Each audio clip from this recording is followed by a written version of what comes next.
श्रीराम जय राम रघुराम।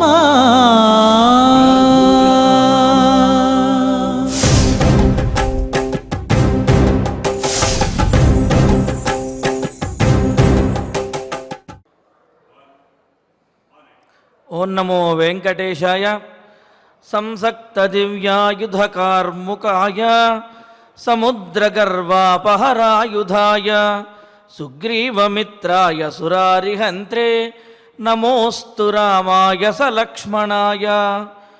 దివ్యమైనటువంటి బాణముల చేత లగ్నమైనటువంటి ధనస్సుని ధరించినటువంటి వాడు, బాణమును పెట్టడం చేతనే సముద్రుని యొక్క గర్వాన్ని అణచినటువంటి వాడు, సుగ్రీవునికి మిత్రునిగా ఉండి ఆయనకు రాజ్యమును కట్టబెట్టినటువంటి వాడు, సలక్ష్మణుడైనటువంటి ఆ రామచంద్రమూర్తికి నమస్కరిస్తూ తద్రూపాంతరుడైనటువంటి శ్రీవారి యొక్క అనుగ్రహంతో భక్తులందరూ కూడా సకల శుభ పరంపరలతోటి వర్ధిల్లాలి అని ఆకాంక్షిస్తూ తిరుమల తిరుపతి దేవస్థానం వారు స్వామివారి సన్నిధానంలో నిర్వహిస్తున్నటువంటి శ్రీమద్ రామాయణం బాలకాండ పారాయణ కార్యక్రమంలో నేటికి మనం 234వ రోజులో ప్రవేశించాము.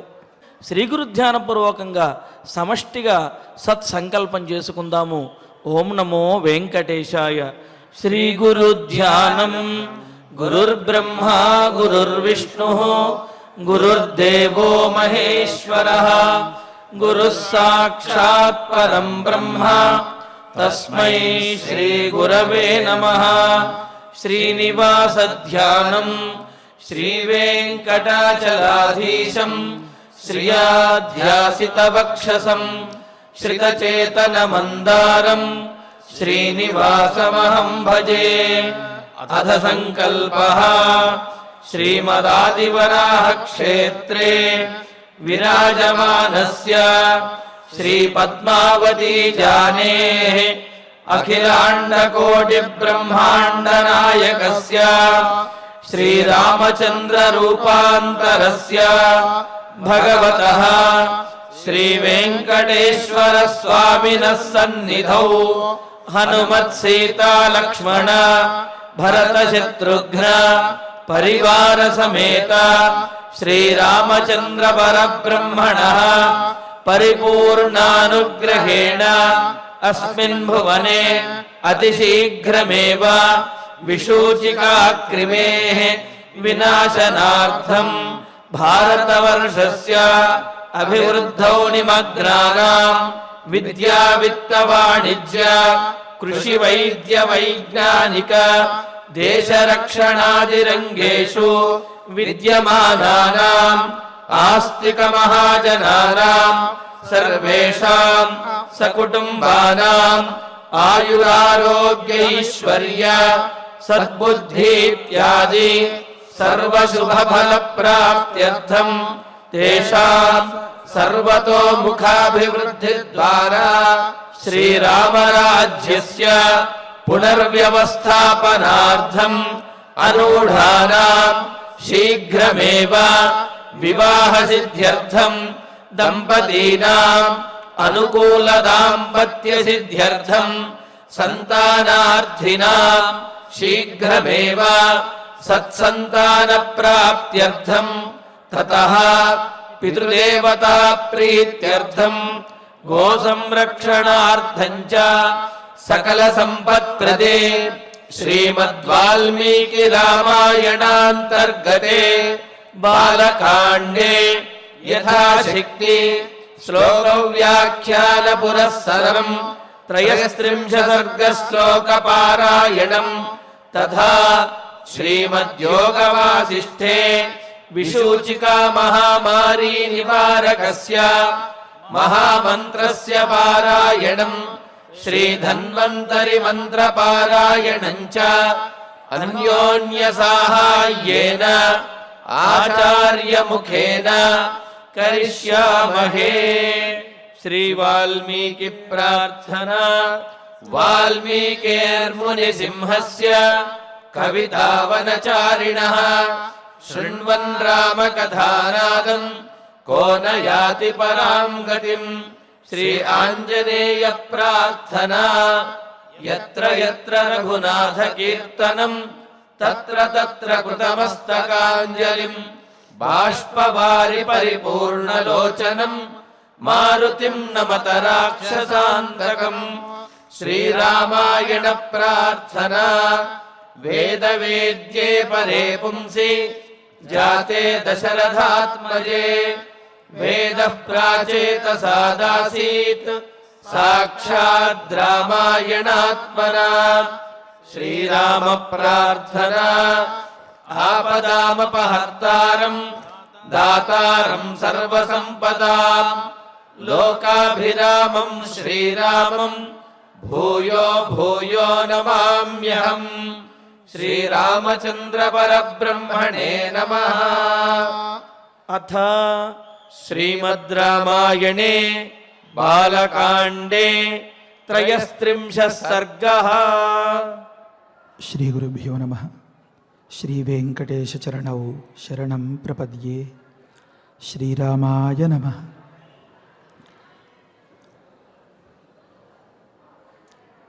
లక్ష్మ్యా సముదితో బ్రాహ్మ్యా బ్రహ్మభూతో మహాతపాః బ్రాహ్మేణ తపసా యుక్తం పుత్రమిచ్ఛామి ధార్మిక. చూళి అనేటటువంటి ఒకానొక బ్రహ్మర్షితో సోమద అనేటటువంటి ఒకానొక గంధర్వకాంత మాట్లాడుతుంది. వాల్మీకి మహర్షి ఎన్నో గంభీరములైనటువంటి అర్థాల్ని చొప్పించి చాలా విలువైనటువంటి సమాచారాన్ని మనకు అందించారు. గంధర్వులు అంటే ఎప్పుడు విలాసంగా హాయిగా ఉండేవారు అని అర్థం వస్తుంది. ఆ గంధర్వుల్లో సోమద ఈమె అని చెప్పడం వల్ల సోమలత ఎప్పుడు ఎవరికి ఏ రకంగా కావాల్సి వస్తే దాన్ని అనుమతించి శాంక్షనింగ్ అథారిటీ అంటారు కదా, ఆ మాదిరిగా కనిపిస్తుంది. అలా చెప్పడంలో ఉద్దేశమేమి అని పరిశీలిస్తే దివ్యో గంధర్వో రజసో విమానః ఇలాంటి మాటలు గమనిస్తే, సోమో వై రాజా గంధర్వేషు ఆసీతు అని గమనిస్తే గంధర్వులు 2 రకాలుగా ఉంటారు. మనుష్య గంధర్వాణాం ఆనందాః దేవగంధర్వాణాం ఆనందః అనే మాటల్ని ఉపనిషత్తుల్ని పరిశీలిస్తే ఇది స్పష్టమవుతుంది. ఎందుకు ఇంత వివరించుకోవడం అంటే ఒకంత వరకు పుణ్యం చేసిన వారు మనుష్య గంధర్వులు, మహాపుణ్యం చేసిన వారు దేవగంధర్వులు. అలాంటి మహాపుణ్యం చేసి ఒక కల్పం యావత్తు దేవలోకంలో ఉండడానికి అర్హతను పొంది అందరూ ఏ స్వర్గానికి ఎగరాలని ఆశపడుతూ ఉంటారో అలాంటి స్వర్గం నిత్య నివాసమై ఉన్నటువంటిది ఆమె అని చెప్పదలుచుకుని, ఈమె సోమలతకు గొప్ప శాంక్షనింగ్ అథారిటీ లాంటిది. ఆమె సోమద. ఆమె అనుమతితోనే ఎక్కడ ఏ యజ్ఞయాగాదుల్ని వీటిని నిర్వహించుకున్నా, సోమరసాన్ని వినియోగించుకున్నా అదంతా ఆమె యొక్క అనుమతితో జరుగుతోంది. ఇలాంటి సోమరక్షకులైనటువంటి కొందరిలో ఈమె ఈ రకంగా సోమద ముఖ్యురాలు అని తెలుస్తోంది. అంటే ఏమి తాత్పర్యం? దేవేంద్రుడికి సోమరసం అంటే చెప్పలేనంత ఇష్టం. ఇంకా ఇలాగా అలాగా అని కాదు, అసలు దేవతలందరూ అమృతం తాకి బ్రతుకుతారు అని అంటారు కదా, ఆ అమృతమే ఈ సోమరసం అని వేదాలు వివరిస్తున్నాయి. అంటే దేవతల ఉనికికి అవసరమైనటువంటి ఏ సోమరసం అనేటటువంటి అమృతం అమృతంగా అవ్వడానికి ఆ రసాన్ని తీసి మంత్రం చదివి అగ్నిలో హోమం చేస్తే అది అమృత బిందువుగా ఈ అగ్నిదేవుడి వల్ల మార్చబడితే ఆ అమృతం తాగి బ్రతికేటటువంటి దేవతలందరికీ కూడా ప్రాణాధారమైనటువంటి ఆ సోమలతను చేతిలో పెట్టుకుని సోమద, ఆ సోమలతకు శాంక్షనింగ్ అథారిటీగా ఉన్నటువంటి ఆమె ఏం చేసింది? ఇక్కడికి వచ్చి ఏం చేసింది? ఇక్కడ ఆ పరమాత్మను భగవద్ అనుసంధానాన్ని చేస్తూ ఉన్నటువంటి ఒకానొక చూళి అనే మహర్షి ఉపాసనం చేస్తున్న సందర్భంలో ఉపాసన చేసింది. ఎంత అద్భుతమైనటువంటి మాట ఉంది. ఒక సందర్భంలో చెప్తారు, ఏనాడో త్రేతాయుగం నాటి కథ శ్రీమద్ రామాయణం. శ్రీమద్ రామాయణానికి వివరమే మిగతా మన పురాణాది వాంగ్మయం, శ్రీమద్ భాగవతం వగైరాలు ఇవన్నీ కూడా. అందుకనే భక్త్యా భాగవతం జ్ఞేయం అని భగవంతుని మీద పూర్తి విశ్వాసంతో భగవంతుడా అని భావిస్తే భాగవతంలో సారం బాగా వంటపడుతుంది. అది లేకపోతే బుద్ధి పెడదారి పట్టి ఆయనకి 16,000 మంది గోపికలు, నేను కృష్ణ భక్తుడిని కనుక కనీసం కొంతమందినైనా నేను నిర్వహించుకోకపోతే, మెయింటైన్ చేయకపోతే నేను కృష్ణ భక్తుడిని ఎలా అవుతాను అని విపరీత బుద్ధిలో వచ్చే అవకాశం ఉంటుందన్నమాట. కనుక ఆ మాదిరి భక్తి పెట్టుకుని భాగవతాన్ని అర్థం చేసుకుంటే ఈ శబ్దానికి ఇది అర్థం, ఇందులో ఇంత అంతరార్థం ఉంది అని తెలుసుకోవడానికి పెద్దల్ని సేవించి వ్యాకరణాది బలం సంపాదించుకుని ఈ భక్తికి జతగా ఆ వ్యాకరణాది బలంతో వ్యుత్పత్తితో మహాభారతం 1,00,000 శ్లోకాత్మకంగా ఉన్నదాన్ని అర్థం చేసుకుంటే భక్తి యుక్తి అంటే లాజిక్ అంటారు కదా, వ్యుత్పత్తి, ఈ బహు గ్రంథాల్ని పరిశీలించడం వల్ల ఈ శబ్దార్థ జ్ఞానం బాగా వంటపట్టినందువల్ల తనకు కలిగేటటువంటి ఏ గొప్ప సంస్కారం ఉందో చూసి చూడగానే దాని సరైన భావమే వంటపట్టడం అనేది దాన్ని వ్యుత్పత్తి అని పిలుస్తారు పెద్దలు. కనుక భక్తితో భాగవతాన్ని చదువుకోగలిగితే, భక్తితో యుక్తితో మహాభారతంలో లాజిక్ల్ని అర్థం చేసుకోగలిగితే, భక్తితో యుక్తితో వ్యుత్పత్తితో మాత్రమే శ్రీమద్ రామాయణం జోలికి రావాలరా నువ్వు అని పెద్దలు చెప్తున్నారు. భక్త్యా యుక్త్యా చ వ్యుత్పత్త్యా. ఎందుకండి ఒక ఏరు దాటాలంటే ఒక తెప్ప చాలు, మరి ఒక లైఫ్ జాకెట్ వేసుకుని అప్పుడు తెప్ప మీద వెళ్ళాలి అంటే మళ్ళీ ఒకనొక వాకీటాకీ లాంటిదో ఏదో ఒక సంకేతాన్ని అందించుకోవడానికి కూడా పెట్టుకుని, లేకపోతే పైనుంచి ఒక హెలికాప్టర్ ద్వారా ఒక తాడు విడిచిపెట్టడం ద్వారా ఆ సముద్రంలోకి దిగాలి అనే పరిస్థితి వస్తే పిల్ల కాలువలు దాటడానికి ఇన్ని పనిలే. మరి ఎక్కడ ఎక్కువ తప్పటడుగు పడి బోర్లా పడిపోయే అవకాశం ఉంటుందో అక్కడ జాగ్రత్తలు ఎక్కువ అవసరం అన్నమాట. రాముని మీద పరిపూర్ణమైనటువంటి భక్తి విశ్వాసాలు విశ్వామిత్రులు, గురుదేవులు, బ్రహ్మర్షులు, వాల్మీకి, నారద మహర్షి, వీరి యందు భక్తి లేకపోతే వారి తాత్పర్యం మనకు ఎలా వంటపడుతుందండి. కనుక మనం ఒకానొక దుర్మార్గమైనటువంటి బతుకు బూడిద చేసేసుకున్నటువంటి రావణాసురుడి వర్గానికి వెళ్ళిపోకుండా తలుచుకున్నంత మాత్రం చేత, ఆ రాముడి చూపు మన యందు పడినంత మాత్రం చేత, అంతేకాదు ఆ రాముణ్ణి మనం చూచినంత మాత్రం చేత తరించిపోతున్నాము అంటే ఏమి గొప్ప పాత్ర. అలాంటి రాముని వైపుకి మనం రావాలి అంటే భక్తి ఉండాలి. అంతటి భక్తి కుదుర్చుకుని మనం దాన్ని చదవడం మొదలు పెట్టేమో అంటే చాలా చోట్ల ఇగో ఇలాంటి సందర్భాల్లోనే యుక్తి ఉండాలి. గురువుగారు ఇలాంటి ప్రదేశం అంతా ఇంత శోభాయమానంగా ఉంది, ఏమి కారణం అంటే విశ్వామిత్రుల వారు కన్యాశతం గురించి చెప్తూ ఉంటే బాబోయ్ నాకొద్దు అని అనకుండా ఆ గురువులు చెప్పిన దాన్ని పరమశ్రద్ధగా విన్నాడు అంటే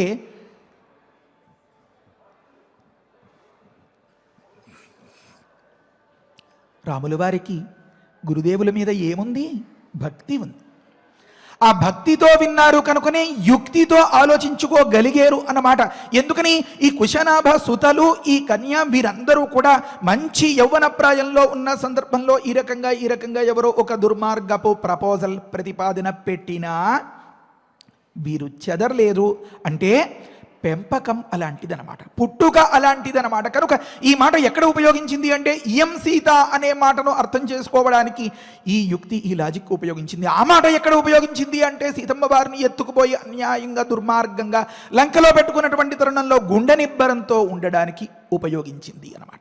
కనుక భక్తి ఉండాలి, యుక్తి ఉండాలి. ఈ వ్యుత్పత్తి అనేది మన రామయ్యకు చాలా మెండు. అలా అనుకోకపోతే ఈమె సోమలతకు శాంక్షనింగ్ అథారిటీ అనేంత అంతరార్థం పెట్టుకుని సోమద అని 3 అక్షరాల్లో ఒక మాట చెప్తే మనుష్య గంధర్వులు ఉంటారు, దేవగంధర్వులు ఉంటారు. మనుష్య గంధర్వులు అంతంత మాత్రం, దేవగంధర్వులు అబ్బో అనిపించేంత గొప్ప పుణ్యాత్ములు.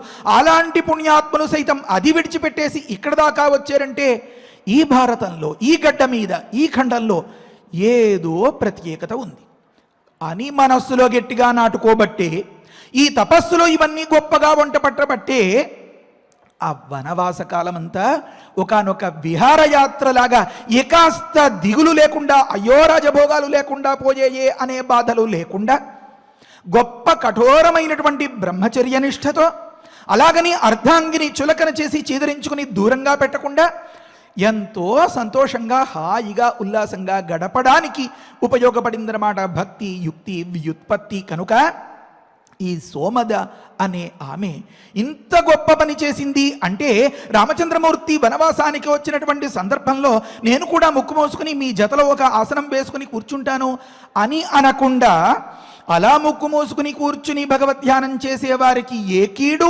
కలగకుండా, వారికి ఏ కష్టం వచ్చినా నేనున్నాను అని అండగా నిలబడి వారికి సేవ చేసి, భగవత్ సేవ కంటే భగవత్ సేవ చేసే భాగవతుల సేవ చాలా ఉత్తమం అని నిరూపించుకోవడానికి ఈ సోమద చరిత్ర ఉపయోగపడిందన్నమాట. అంటే ఒక సందర్భంలో చెప్తారు, అశ్వశస్త్రం శాస్త్రం వీణ వాణి నరశ్చ నారీచ అని మొదలుపెట్టి కొన్ని అంశాలు ఉంటాయి, కొన్ని ఇన్స్ట్రుమెంట్స్ ఉంటాయి. అవి ఒక్కొక్క దగ్గర ఒక మాదిరిగా పనిచేస్తూ ఉంటాయి, కానీ కొంతమంది దగ్గర చాలా గొప్పగా పనిచేస్తాయి. మనం సినిమా కథలు అవి వగైరాలు పరిశీలిస్తే తెలుస్తూ ఉంటుంది.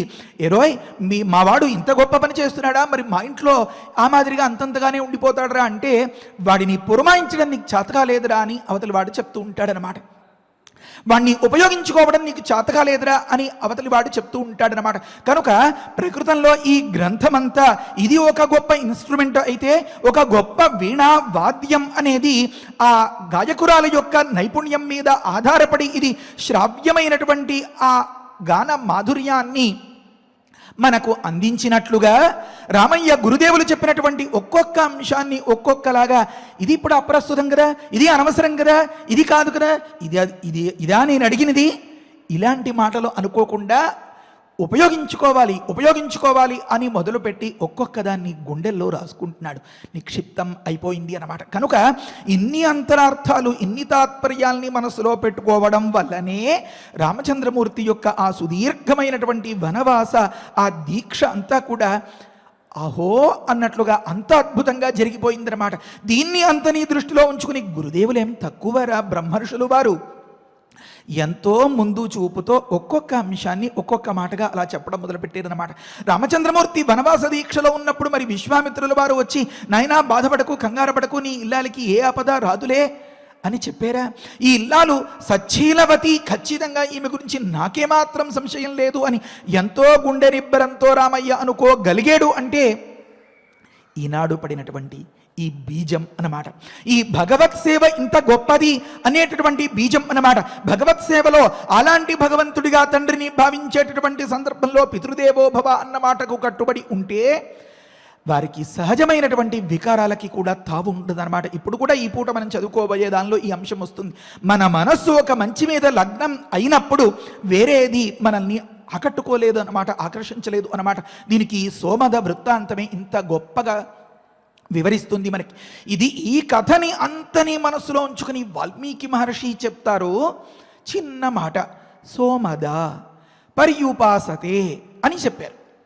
దీనివల్ల ఇంత చరిత్ర తెలుస్తుంది. ఒక చిన్న మాట చెప్తాను. ఏమనంటే శ్రీమద్భాగవతంలో ఉంది ఒక విషయం, దేవతలు సైతం పడిగాపులు పడి ఎంతో ఎదురు చూసేలాంటి గొప్ప ఉత్తమ స్థితి మన మానవ జన్మ ఈ భూమి మీద నడయాడగలగడం అని. అహో అమీషాంకి మకారీ శోభనం ప్రసన్న ఏషాం స్విదుత ఉత స్వయం హరి అని మొదలుపెట్టి వారు ఎప్పుడు ఇదే చెప్పుకుంటూ ఉంటారట. అంటే ఒక ఉదాహరణ అనుకోవాలి అంటే, ఒక గొప్ప అద్భుతమైనటువంటి ప్రదర్శనం ఉందనుకోండి, ఒక స్టేజ్ షో. అందులో కాస్త ఒక అమ్మ నాన్నగారు వీళ్ళు కలిసి పిల్లలతో కలిసి వెళ్ళారు అనుకోండి.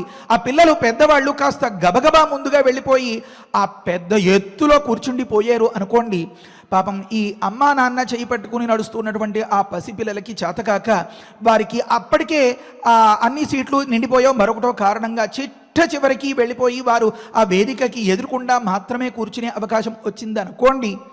కొంతసేపటికి వీరికి అనిపిస్తుంది, మనం ఇంత ఎత్తులో ఉన్నాం కానీ తమ్ముడు చాలా దగ్గర నుంచి చూస్తున్నాడు రా, వాడికి బాగా కనిపిస్తుంది, మనం కూడా అక్కడికి వెళ్ళిపోదాం అని చెప్పి నెమ్మదిగా ఆ సందులోంచి దూరుకుంటూ నెమ్మదిగా అక్కడికి జారుకుంటూ ఆ వేదికకు దగ్గరగా అంత కిందికి రావాలని వారు ఆశపడతారన్నమాట. గమనించండి, ఇప్పుడు చాలా ఎత్తులో ఉన్నతంగా ఉన్నవారు ఉన్నతమైన ఆనందాన్ని పొందగలుగుతున్నారా? దిగి కిందకొచ్చేసి ఈ వేదికకు దగ్గరగా ఉన్నవారు ఎక్కువ ఆనందపడగలుగుతున్నారా అంటే అక్కడ వర్ణిస్తారు. ప్రసన్న ఏషాం స్విత్ ఉత స్వయం హరి. ఆ పరమాత్మ స్వయంగా అంతగా తినడం చేతగాని పిల్లవాడి మీద, అంతగా బాగా చదువు అప్పనటువంటి పిల్లవాడి మీద కనిష్ట పుత్రే మాతు ఇవ అని భాష్యంలో వర్ణిస్తారు.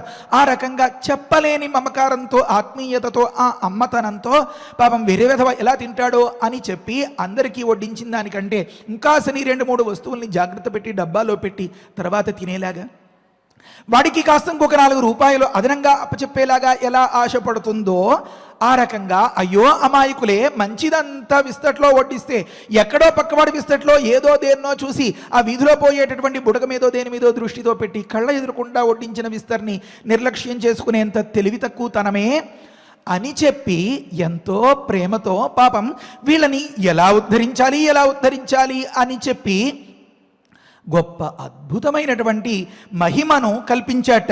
ఎందుకని ఇంతలా చెప్పాల్సి వస్తుంది అంటే చెప్తారు, ఇవన్నీ డిస్ప్లేలో లావు, గమనించాలి జాగ్రత్తగా, ఏ వ్యాఖ్యానాల్లో దొరకవు.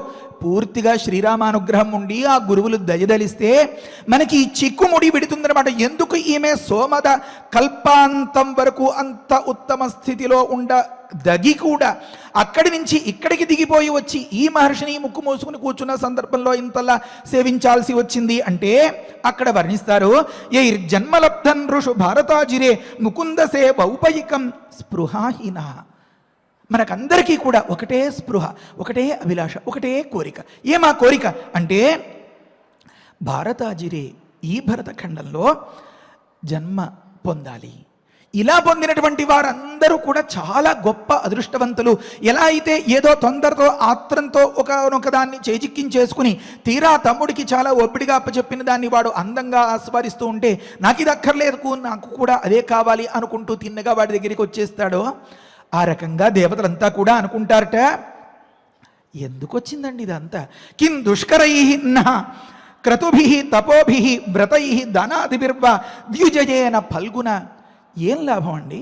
ఎన్నో క్రతువులు చేశాం, ఎన్నో పూజలు పునస్కారాలు వ్రతాలు, అవి ఆ దానాలు ఈ దానాలు, అక్కడికి తిరగాలి ఇక్కడికి తిరగాలి, అన్నీ తిరిగాం. తిరిగేక చివరికి ఏమొచ్చింది? స్వర్గం వచ్చింది.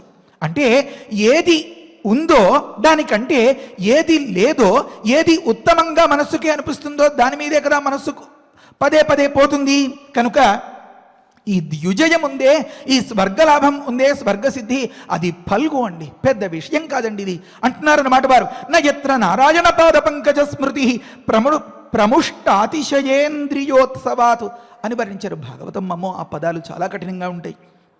అంటే ఎందుకు ఇంత తుచ్చం ఇది స్వర్గం అనిపించేలాగా, ఆ భూలోకమే అంత గొప్పగా అనిపించేలాగా వారి మనస్సు ఆలోచన ఉంది అంటే అక్కడ వర్ణిస్తారు.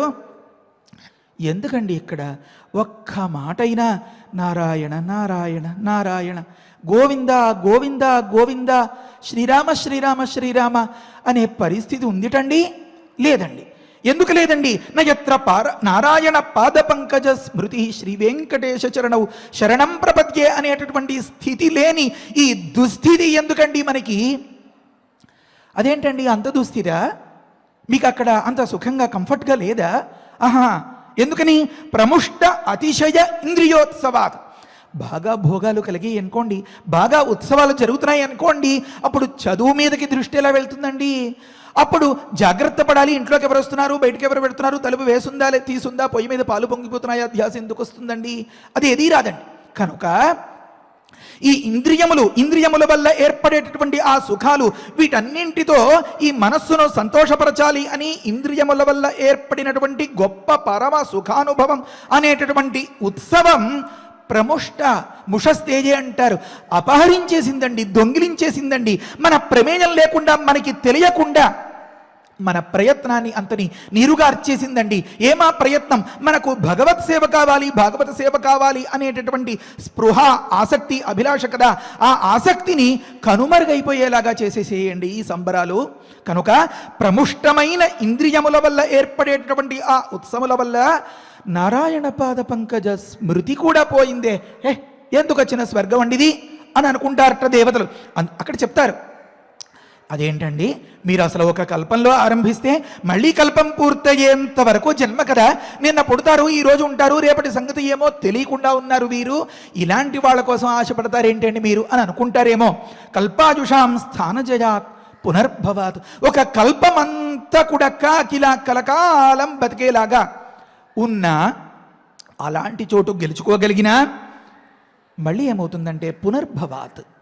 క్షీణే పుణ్యే మర్త్యలోకం విశంతి అన్నట్లుగా ఆ స్వర్గంలో ఆ పుణ్యం, ఆ అనుభవం, ఆ సుఖం అంతా అయిపోతే మనం పట్టుకొచ్చినటువంటి దానిలో ద్రవ్యం అయిపోగానే మీరు ఇంక తిరిగి బయలుదేరండి అని చెప్పేసినట్లుగా పునర్భవం కలుగుతుంది. ఇది వద్దు, ఇది కాదు, మరి ఏం కావాలి అంటే క్షణాయుషాం భారత భూజయో వరం. అంటే వారు మన దృష్టితో చూస్తే, ఈ దివ్య దృష్టితో స్వర్గమానం అని దేవమానం అనేది ఒకటి ఉంటుంది. ఆ దేవమానంతో పోలిస్తే ఈ మానవ జన్మ చాలా లిప్తప్రాయం అన్నమాట. టుప్ అనేంతలోపే అయిపోతూ ఉంటుంది. కనుక క్షణాయుష్కులు వీరు, ఈ మానవులంతా కూడా. వీరి చోటు ఏది ఉంది అంటే ఈ భారతము. కనుక క్షణమైన ఆయుష్షు కలిగినటువంటి, అంటే అల్పాయుష్కులైనటువంటి ఈ మానవుల యొక్క భారత భూజయం ఏదైతే ఉందో ఇది వరం అండి, ఇదండి మనకు కావాల్సింది అనుకుని పాపం వారు తీర్మానించుకుంటారట. క్షణేన మర్త్యేన కృతం మనస్వినః సన్యస్య సంయాంత్యభయం పదం హరేహే అంటారు. ఒక్క క్షణకాలం శ్రీరామ శ్రీరామ శ్రీరామ శ్రీరామ, ఏదో కాఫీ చల్లారి పెట్టే లోపు, పంచదార కలిసే లోపు, మొబైల్ రింగ్ చేసి అవతల వ్యక్తి హలో అనే లోపు అనగలిగినా చాలు. క్షణేన మర్త్యేన కృతం మనస్వినః. చాలా చమత్కారంగా చెప్తారు. అదేం అల్లాటప్ప విషయమా? శ్రీమద్భాగవతం. అది క్షణకాలం మర్త్యుడైనటువంటి వాడు చేసినటువంటి ఒకానొక పుణ్యం. అదేంటండి, అలాంటి పుణ్యం ఇప్పటికి ఎన్నిసార్లు చేస్తున్నామో మేము, రామకోటి కోటి కోటి రాస్తూనే ఉన్నామో. అక్కడ ఉంది చమత్కారం అంతా. మనస్విన, మనస్సు పెట్టింది ఎక్కడండి? అక్కడ దాన్ని ఎంచి దీన్ని ఎంచి, వారి తప్పులు వెతికి వీరి తప్పులు వెతికి, వారి మీద బురద చల్లి వీరి మీద బురద చల్లి, వాడెక్కడో ముందుకు వెళ్ళిపోతున్నాడు, వాడు ఎదిగిపోతున్నాడు అనే బాధలతోటే కుమిలిపోతూ పాపం పట్టరాని చెప్పలేనంత ట్రాఫిక్ పాపం బుర్రలో. ఇలాంటి స్థితిలో ఉంటే పని కాదండి. మరి ఎలా ఉండాలండి? మనస్విన, మనస్సు పెట్టి ఉండాలండి. ఒక దగ్గర శృతి చెప్తుంది, నూమర్తో దజతే సనిష్యనుజ అని మొదలుపెట్టి ప్రజసత్రాచ మనసాయ జాతై.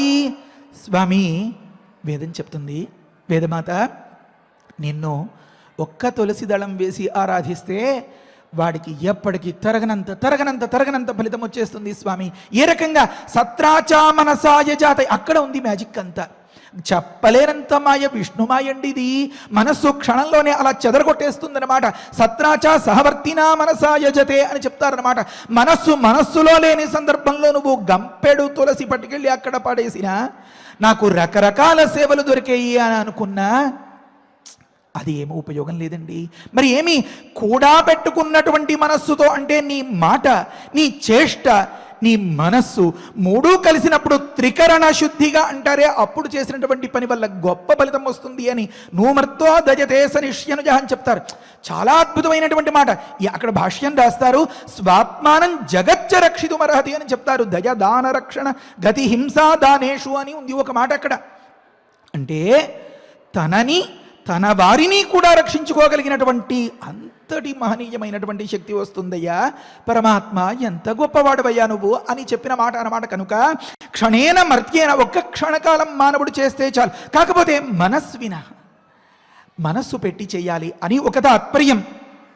ఆ సందర్భంలో క్షణేన మర్త్యేన కృతం మనస్విన సన్యస్య సంయాంత్యభయం పదం హరేహే, ఇది ఒక తాత్పర్యం. మరొక తాత్పర్యం, మనసున్న మహారాజు మన దేవదేవుడు, ఆ పరమాత్మ, ఆ శ్రీహరి దొంగలు ఎలా అయితే మన ప్రమేయం లేకుండా ఎలా జరిగిందో తెలియకుండా మనం విలువైనవి అని కష్టపడి ఉన్నటువంటి వాటన్నింటినీ కొల్లగొట్టుకుపోతారో, అలా మనకు తెలియక పిల్లవాడు ఆ తేలో ఏదో మరొకటో వగైరా అలా కుడుతుంటే జర్రో చీమో దాన్నే ఇంకా అలా పెట్టుకున్నట్లుగా విడిచిపెట్టని పాపపు ధోరణులను మనం అలా అంటిపెట్టుకుని ఉంటే ఏదో దృష్టిలో ఆదమరచి నిద్రిస్తున్న వేళ దొంగలు పడి దోచుకున్నట్లుగా మన పాపాల్ని కొల్లగొట్టి దోచుకుపోతాడు కనుక తెలియకుండా పట్టుకుపోయిన సందర్భాన్ని అపహరణం అంటారు కనుక నేను పెద్ద దొంగని, అవును నేను దొంగనే, మీకు తెలియకుండా మీ పాపాలని హరించేస్తాను. తెలిస్తే ఒప్పుకోరుగా, ఇది నాకు కావాలి అనే భ్రమ కలుగుతుంది మీకు, ఇంకా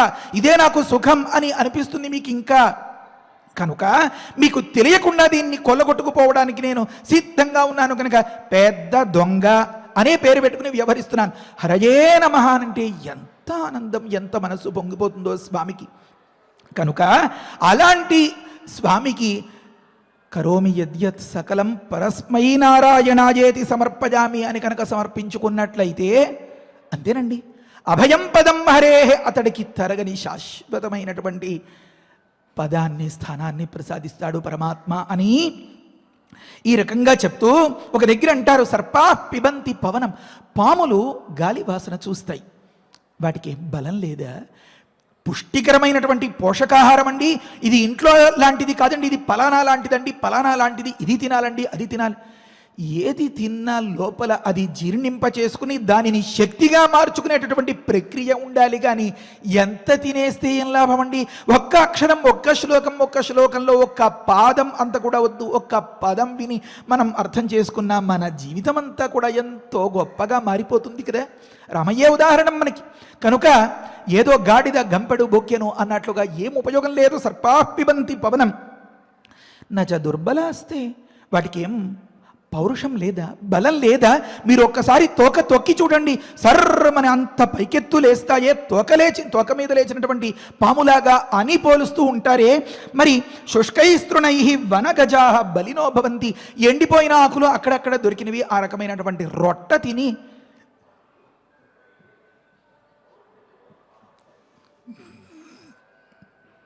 వనగజములు, అడవి ఏనుగులు గొప్ప బలంగా ఉంటాయండి. తిండిదేముందండి, మిగతా పోషణదేముందండి, అదేమంత పెద్ద విషయం కాదండి. ఈ రకంగా కందై ఫలై మునివరాహ క్షపయంతి కాలం, నేలలో ఉన్నదాన్ని తవ్వి తీసుకుని ఏ చెరువులోనో అలా జాడించుకుని ఆ మాదిరిగానే తినేసేలాంటి మునివరులందరూ అలా కూర్చుని నిలకడగా నిశ్చలంగా హాయిగా వారు అనుకున్నది సాధించుకోవట్లేదా? కనుక కందై ఫలై, కందములు అంటే దుంపలు అన్నమాట, పండ్లు అంటే ఆ చెట్టు నుంచి రాలినవి అవి ఇవి అన్నమాట. వీటితో మునివరులు కాలం క్షపయంతి, కాలాన్ని కాలక్షేపం చేసుకోలేవట్లేదా? కనుక కారణమేమి అన్నారు, సంతోష ఏవ పురుషస్య పరమన్నిధానం, అంటే తనకు దక్కిన దానిలో, తనకు తారసపడిన దానిలో, తన పనిలో, తన కర్తవ్యంలో, తన ఆలోచనలో సంతోషంగా ఉండి తృప్తిగా కట్టుకున్నటువంటి ఇల్లాలో, కన్న పిల్లలో, కట్టుకున్నటువంటి ఇల్లు ఇదే నాకు పెద్ద వైకుంఠం, ఇమే పెద్ద మహాలక్ష్మి, ఈ పిల్లలే నాకు పెద్ద మన్మథులు అనే భావం ఉండి గొప్పగా పరమాత్మను కనుక ఈ భూమి మీద ఆ దేవతలందరూ అంతగా కోరుకునే ఈ భూమి మీద కనుక పాటించినట్లయితే అది చాలదండి జీవితానికి అని పెద్దలు ఉపదేశం చేస్తున్నారన్నమాట. కనుక ఇన్నిన్ని అంతరార్థాలని నేను ఇంకా చాలా రాసుకొచ్చాను. మరి ఇప్పటికే చాలా సమయం అయిపోయింది, సూచన వచ్చేస్తుంది మనకి ఇహనో ఇప్పుడు. కనుక ఈ రకంగా దేవతలందరూ కూడా ఉవ్విళ్ళూరిపోతూ ఉంటే ఈ సోమద అనే గంధర్వకాంత అక్కడి నుంచి దిగి ఇక్కడికి వచ్చి దీన్ని బావుకుని దీనివల్ల లబ్ధి పొందాలి అని అనుకుందనమాట. కనుక రామా, ఈ భరతఖండం అంటే ఎంత గొప్పదో, ఈ భరతఖండం మీద ఎన్నో కష్టాలకి శ్రమల కోర్చి ఎంతో అనాయాసంగా లోకానికి అంతకి సుఖశాంతుల్ని ప్రసాదించాలనేటటువంటి ఆ మహస్సుల తపస్సులు ఎంత గొప్పవో, ఆ మహస్సుల తపస్సులు అంత గొప్పగా జరిగేలాగా వారిని ఉపాసించడం ఎంత గొప్పదో గమనించు రామా అంటూ విశ్వామిత్రుల వారు కొన్ని అంశాలని చెప్తున్నారు అన్నమాట. ఏమని అంటే, ప్రస్తుతం గంధర్వకాంత మాట్లాడుతోంది ఏమని, ఓ ధార్మిక, గొప్ప ధర్మబుద్ధి కలిగినటువంటి ధర్మరూపుడమైనటువంటి, ధర్మానికి ప్రతిరూపంగా అన్నట్లుగా ఉన్నటువంటి ఓ మహనీయమూర్తే, బ్రాహ్మ్య లక్ష్మ్య సముదిత, గొప్ప బ్రహ్మతేజంతో ఉన్నావు నువ్వు ఒక అర్థం. మరొక అర్థం, రుచ సామాని యజూగుంషి సాహిశ్రీరమృతా సతాం అని ఒక దగ్గర ఉంది. ఇది కూడా మనం గతంలో చాలాసార్లు చెప్పుకున్నాం. లక్ష్మి అంటే శ్రీ కదా, అసలైన శ్రీ ఏది అంటే ఎంత పంచినా తరగనటువంటి మంత్ర సంపద అని చెప్తోంది వేదమాత. కనుక అంటే ఈ సోమదయ ఎంత తెలివైనదో గమనించండి. అసలు ఆమె అంతరార్థాన్ని, ఆమె అంతరంగాన్ని వాల్మీకి మహర్షి ఎలా గమనించారో గమనించండి. చెప్తోంది, నువ్వు బ్రాహ్మ్యా లక్ష్మ్యా సముదిత, అసలైన సిరి ఏదో లోకంలో వేదాలు అవి చెప్పినవి, అలాంటి సిరితో కూడి ఉన్నావు నువ్వు. బ్రహ్మభూత, నువ్వు సాక్షాత్తుగా ఆ పరమాత్మను ఆరాధించి ఆరాధించి ఆరాధించి అతడే అయినట్లుగా అయిపోయి ఉన్నావు. బ్రహ్మభూతుడు వినువు. నిన్నటి రోజున మనం అనుకున్నాం కదా, తచ్చబ్దవాచ్యుడైనటువంటి ఆ పరమాత్మను తత్వమసి అన్నప్పుడు చెప్తారు కదా, ఆ మాదిరిగానే అయిపోయినటువంటి తం చూళినామానం అని అనుకున్నాం కదా. అలాంటి మహానుభావుడు నువ్వు. ఎందుకంత స్థితి కలుగుతుంది? మహాతపాహ.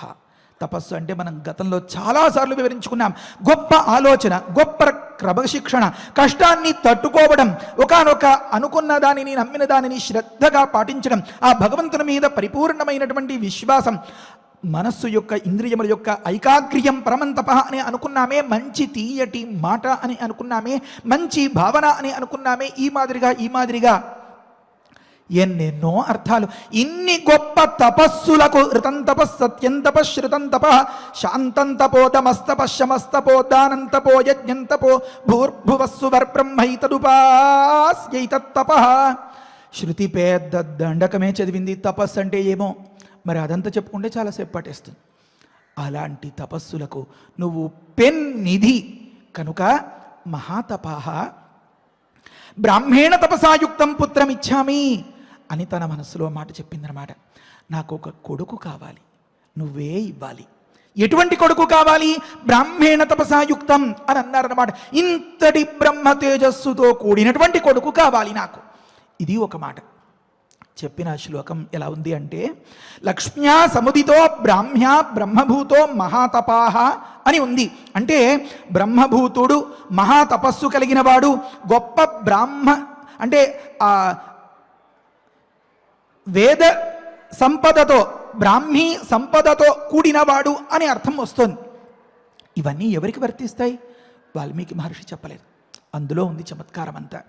అంటే వేదాలు గమనిస్తే ఇల్లాలి మనోగతమేమో అర్థమవుతుంది. మనస్సులో ఏం కోరుకుంటుంది ఇల్లాలు అంటే శృతి చెప్తుంది.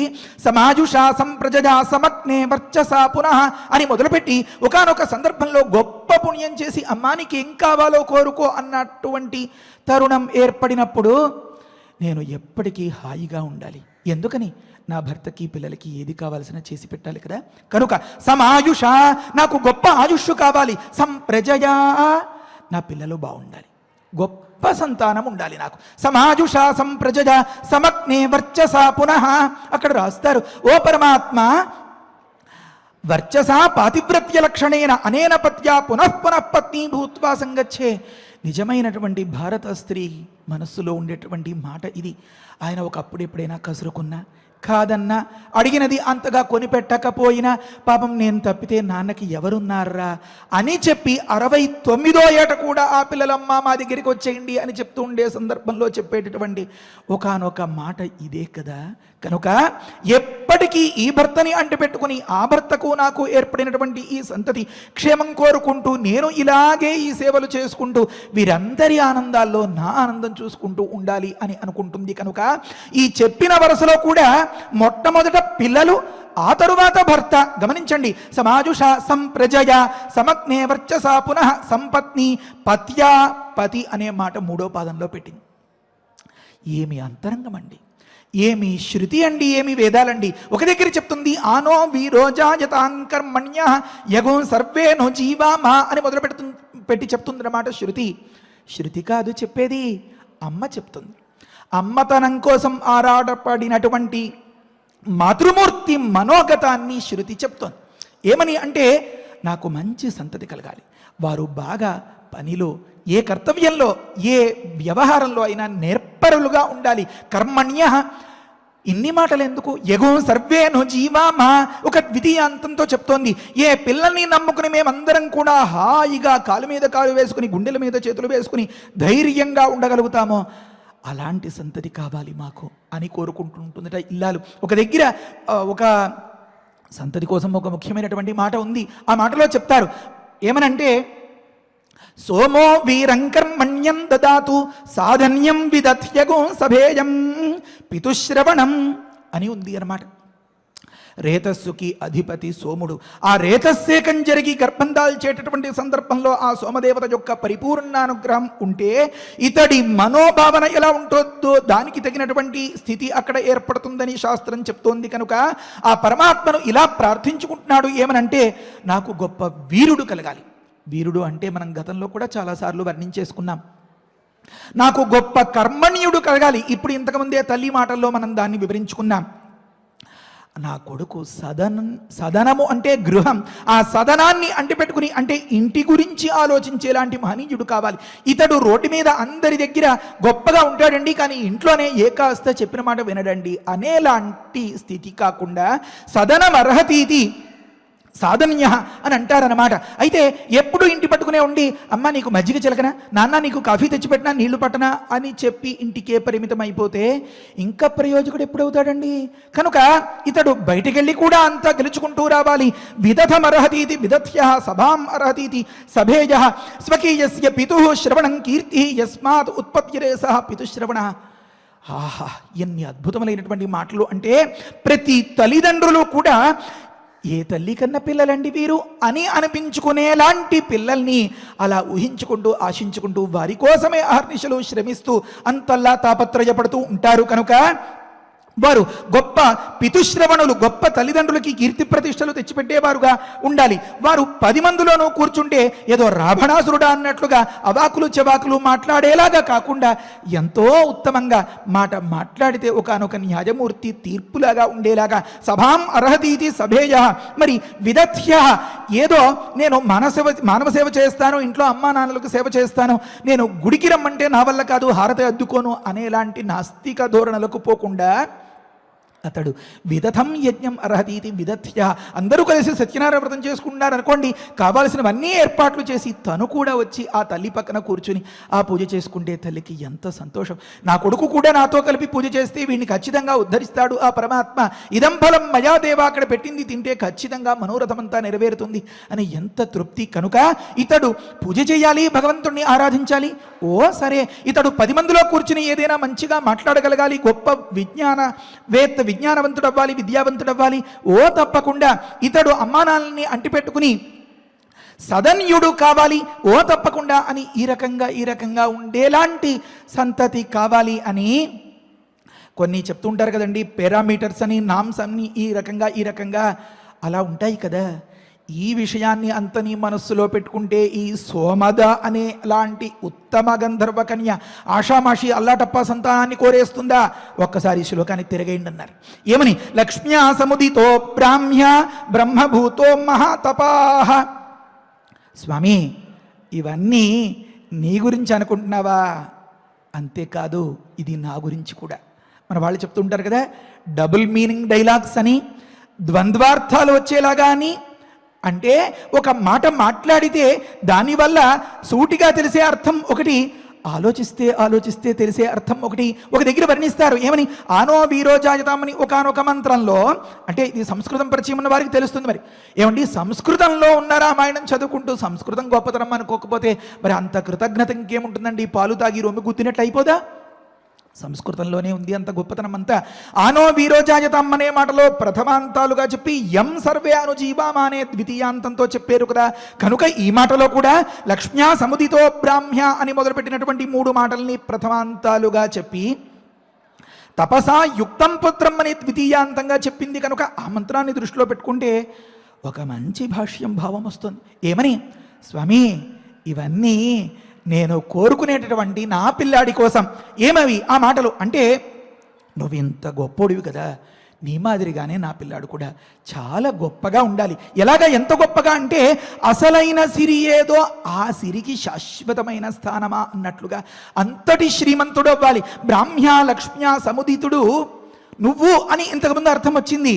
అంతటి మహనీయుడివి, నీ అంతటి మహనీయత కలిగినటువంటి వ్యక్తి ప్రసాదించినటువంటి సంతతి మరింకెంత మహనీయంగా ఉండాలి. కనుక నా కొడుకు ఇలా ఉండాలి. లక్ష్మ్యా సముదితో బ్రాహ్మ్య, ఇది నా కొడుకు గురించి చెప్పుకున్నటువంటి మాట. ఇంకొక మాట, బ్రహ్మభూత, ఆ పుట్టబోయేవాడు సాక్షాత్తుగా ఆ పరమాత్మ స్వరూపమా అన్నట్లుగా ఉండాలి. ఇంకొక మాట, మహాతపాహ, అతడికి మంచి ఆలోచన, మంచి కార్యదీక్ష, మంచి భక్తి విశ్వాసాలు, మంచి ధైర్యం, మంచి నిగ్రహం, మంచి తట్టుకోవడం, మంచి తీయటి మాట. ఈ రకంగా తపస్సు అంటే ఎన్ని అర్థాలున్నాయో ఈ అర్థాలన్నీ పుణికి పుచ్చుకున్నటువంటి ఒక మహనీయమైనటువంటి పుత్రరత్నం నాకు కావాలి. ఈ మాటలు నా కొడుకు గురించి చెప్పుకున్నవి స్వామి అని అన్నట్లుగా అంటుందన్నమాట. లక్ష్మ్యా సముదిత ఒక మాట, బ్రహ్మభూత ఒక మాట, మహాతపాహ ఒక మాట. ఈ గుణగణములతో కూడినటువంటి వాడు ఎవడో అలాంటి బ్రాహ్మణ తపసాయుక్తం పుత్రం ఇచ్చామి అని అంటుందన్నమాట. మరి వారు చూలి అనే మహర్షి ఏమన్నారో చెప్పుకోవాలి కదా. సమయం అయిపోయింది, రేపటి రోజున చెప్పుకుందాం. మనం గొప్ప వాక్యజ్ఞ, ఎలా మాట్లాడాలో బాగా తెలిసింది అని అనుకున్నాం కదా. అంటే ఏమి తాత్పర్యం తెలుస్తుంది. పప్పన్నం వడ్డించేమనుకోండి, కాస్త కమ్మని నెయ్యి వేసి ఇంత ఆవకాయో ఏదో అద్దుకుంటే గబగబ తినేస్తారు. రసం అన్నం అనుకోండి, ఇంకా వేగంగా తినేయచ్చు. మరి లడ్డూలు వడ్డించేమనుకోండి, కొంచెం తింటూ కొంచెం మాట్లాడుకుంటూ కొంచెం చూసుకుంటూ ఎక్కడి నుంచి తెప్పించారండి, ఇది ఎలా చేసారండి అని అనుకుంటూ తింటాం కదా. అలాంటి లడ్డూ ప్రసాదం లాంటి శ్లోకాలు వాల్మీకి మహర్షి మధ్యలో చెప్తూ ఉంటారన్నమాట. వాటి దగ్గర ఆగి నిదానించి నిదానంగా, తొందరపడితే పటికి బెల్లం ముక్కలు నోట్లో అడ్డం పడతాయండోయ్, అలా తొందర పడకుండా నాలిక కొట్టుకు పోకుండా నిదానంగా తిని సావధానంగా ఆస్వాదించి సంతోషపడాలన్నమాట. కనుక ఆ మాటలు రేపటి రోజున వివరించుకుందాం. హరయే నమః. స్వస్తి. పారాయణ చేసుకుందాము. లక్ష్మ్యా సముదిత లక్ష్మ్యా సముదితః బ్రాహ్మ్య బ్రాహ్మ్య బ్రహ్మభూతః బ్రహ్మభూతః మహాతపాః మహాతపాః బ్రాహ్మేణ బ్రాహ్మేణ తపసా యుక్తం తపసా యుక్తం పుత్రమిచ్ఛామి పుత్రమిచ్ఛామి ధార్మిక ధార్మిక లక్ష్మ్యా సముదితో బ్రాహ్మ్య లక్ష్మ్యా సముదితో బ్రాహ్మ్య బ్రహ్మభూతో మహాతపాః బ్రహ్మభూతో మహాతపాః బ్రాహ్మేణ తపసా యుక్తం బ్రాహ్మేణ తపసా యుక్తం పుత్రమిచ్ఛామి ధార్మిక. పుత్రమిచ్ఛామి ధార్మిక. చూలి అనే ఒకానొక బ్రహ్మర్షి తపస్సు చేస్తూ ఉంటే వారి యొక్క తపస్సుకి సహకరిస్తూ ఆయననే ఉపాసన చేసింది సోమద అనే ఒక గంధర్వ కన్య. మరి ఈమె యొక్క ఉపచర్యలకు వీటన్నిటికీ కూడా మెచ్చుకున్నటువంటి ఆ మహర్షి ఏం వరం కావాలో కోరుకో అని అంటే, నీ వంటి తేజోవంతుడైనటువంటి ఆ బ్రహ్మ తేజస్సుతో ఉన్నటువంటి పుత్రుడు కావాలి అని వరం కోరుకున్నది. ఈ బ్రహ్మ తేజస్సు యొక్క గొప్పతనం అనేది మనకు ముందు ముందు విశ్వామిత్ర వృత్తాంతంలో కూడా మనకు గోచరిస్తూ ఉంటుందన్నమాట. అందుకనే మరి అంతటి సంతానము, అంతటి ఫలము కావాలి అంటే స్వర్గలోకంలో లభించేది కాదు. కావుననే ఆమె భూలోకానికి వచ్చి ఆమె స్వర్గలోకంలో సుఖములను అనుభవించేటటువంటి స్థితి ఉన్నప్పటికీ కూడా కర్మభూమి అయినటువంటి భూలోకానికి వచ్చి ఎంతో కష్టపడి శ్రమపడి ఆయనను సేవించి అటువంటి వరాన్ని కోరుకున్నది. అందుకనే ఇందాక కూడా చెప్పారు, మరి స్వర్గంలో ఉండకుండా ఈ భూలోకానికి ఎందుకు వచ్చింది అంటే, మనం ఏ పురాణాలు గమనించినా ఎక్కడ గమనించినప్పటికీ కూడా భగవదారాధనకు యోగ్యమైనటువంటి ప్రదేశము కర్మభూమి అయినటువంటి ఈ భూలోకమే. అంతేకాదు తపస్సులు ఆచరించడానికి కూడా యోగ్యమైనటువంటి ప్రదేశము అంటే కర్మభూమి, కర్మ యొక్క ఫలములను పొందేటటువంటి భూమి ఈ భూలోకము. కావున ఇక్కడే ఆచరిస్తారు.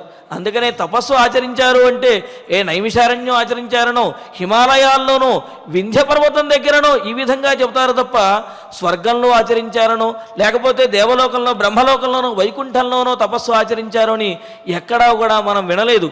అంతెందుకు, ఇంతకుముందు మనం చెప్పుకున్నటువంటి కథలో మహావిష్ణువు కొన్ని యుగాల తరబడి ఈ భూలోకంలో ఒకానొక ప్రదేశంలో తపస్సు చేసి లోక కళ్యాణం కోసం తపస్సు చేసి సిద్ధిని పొందాడు.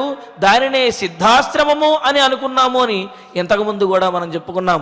కావున భగవంతుని యొక్క అనుగ్రహాన్ని పొందడానికి, తపస్సులు ఆచరించడానికి, ఫలితములను వెంటనే పొందడానికి యోగ్యమైనటువంటి స్థానము ఈ భూలోకమే అనే విషయాన్ని దేవతలే మనకు తెలియజేశారు. మరి అందుకనే ఆ సోమద ఈ భూలోకానికి వచ్చి ఇక్కడ ఆ చూలి అనే మహర్షిని ఉపాసన చేసి తాను పొందవలసినటువంటి ఫలాన్ని పొందటానికి ప్రయత్నిస్తూ ఉన్నది. మరి అటువంటి ఉన్నతమైనటువంటి భావాలు కలిగిన శ్లోకాన్ని మనం పారాయణం చేసుకున్నాము. ఇక ఇప్పుడు ఫలశ్రుతి నుండి మంగళాంతం వరకు పారాయణ చేసుకోబోతూ ఈ శ్లోకాన్ని మరొక్కసారి పారాయణ చేసుకుందాము. లక్ష్మ్యా సముదితో బ్రాహ్మ్యా లక్ష్మ్యా సముదితో బ్రాహ్మ్యా బ్రహ్మభూతో మహాతపాః బ్రహ్మభూతో మహాతపాః బ్రాహ్మేణ తపసా యుక్తం బ్రాహ్మేణ తపసా యుక్తం పుత్రమిచ్ఛామి ధార్మిక పుత్రమిచ్ఛామి ధార్మిక ఇత్యార్షే ఇత్యార్షే శ్రీమద్ రామాయణే శ్రీమద్ రామాయణే బాలకాండే బాలకాండే త్రయస్త్రింశే సర్గే త్రయస్త్రింశే సర్గే శ్లోకరత్నం శ్లోకరత్నం. ఫలశ్రుతి నుండి మంగళాంతం వరకు పఠించుకుంటూ ఈనాడు సమయానుసారంగా ఫలశ్రుతి అదేవిధంగా ధన్వంతరి ధ్యానాన్ని పఠించుకుందాము మనందరము కలిసి.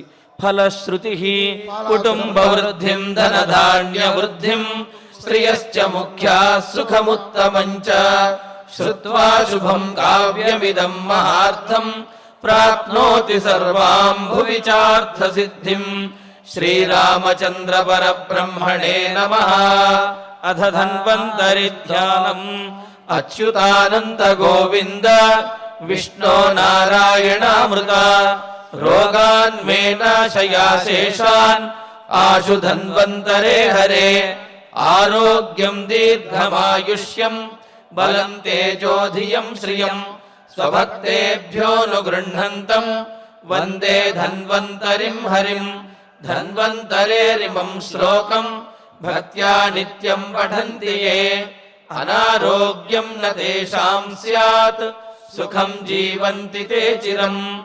ఓం నమో భగవతే వాసుదేవాయ ధన్వంతరయే అమృతకలశహస్తాయ వజ్రజలౌకహస్తాయ సర్వామయ వినాశనాయ త్రైలోక్యనాథాయ మహావిష్ణవే స్వాహా.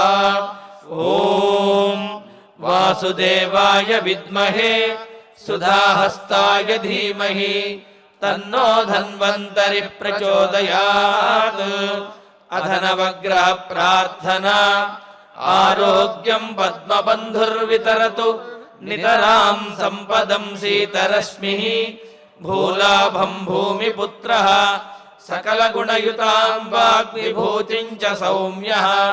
సౌభాగ్యం దేవమంత్రి రిపుభయశమనం భార్గవః. శౌర్యమార్కిః దీర్ఘాయుః సైంహికేయః. విపులతరయశః కేతుః ఆచంద్రతారం. అరిష్టాని ప్రణశ్యంతు దురితాని భయాని చ. శాంతిరస్తు శుభం మేస్తు గ్రహాః కుర్వంతు మంగళం.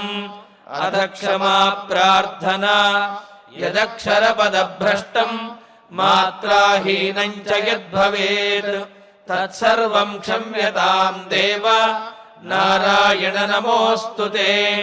అథ భగవత్సమర్పణం కాయేన వాచా మనసేంద్రియైర్వా బుద్ధ్యాత్మనా వా ప్రకృతే స్వభావాత్ కరోమి యద్యత్ సకలం పరస్మై నారాయణాయేతి సమర్పయామి. అథ మంగళం శ్రియకాంతాయ కళ్యాణ నిధయే నిధయేద్ధినాం. శ్రీవేంకట నివాసాయ శ్రీనివాసాయ మంగళం. ఓం